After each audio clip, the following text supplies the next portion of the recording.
पहिला पहिला चाहिँ रहर भएर पनि केही गर्न सकेन, अहिले केही भएर पनि रहर पुरा गर्नलाई गाह्रो भइरहेछ कि यो समस्या भनेको यस्तो यस्तो हुँदो रहेछ कि समस्या लाइफमा सधैँभरि पर्ने रहेछ होइन। समस्याले चाहिँ मान्छे जतिसुकै ठुलो भए पनि जतिसुकै धनी भए पनि कहिल्यै नछोड्ने रहेछ क्या होइन। सो गाइज अब तपाईँहरू पनि सधैँ स्ट्रङ नै बन्न सिक्नु के म नि कोसिस चाहिँ गरिरहेको छु होइन।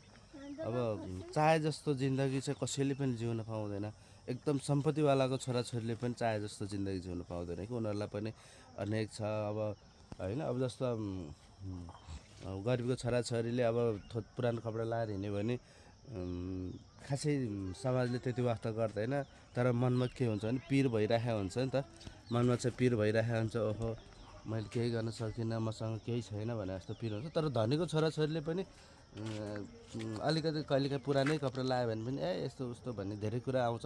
हरेक मान्छेको आफ्नो आफ्नो विचार हुन्छ, आफ्नै विचारसँग चल्न सक्नु नै मान्छेको राम्रो पक्ष हो जस्तो लाग्छ मलाई होइन। अब अर्काको पछि लागेर गऱ्यो भने त कहिले प्रगति गर्न सकिँदैन, केही गर्न सकिँदैन। म यसरी भिडियो खिच्दै गर्दाखेरि पनि नाटक देखायो, अब बाउला आएछ यो पनि भनेर भन्नेहरू पनि धेरै हुन्छन् होइन। त्यसलाई चाहिँ हामीले परवाह गर्नु हुँदैन।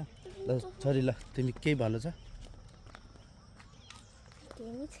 ल हिजो अस्ति चाहिँ भ्लग बनाउँछु भन्दै यस्तो यस्तो गर्दै हिँड्थ्यो, गोप्रो चाहियो मलाई रे, आइफोन चाहियो अरे भन्थ्यो, आज चाहिँ केही पनि छैन भन्छ होइन। यस्तै छ गाइज होइन, जे छ जस्तो छ त्यसैमा रमाउन सिक।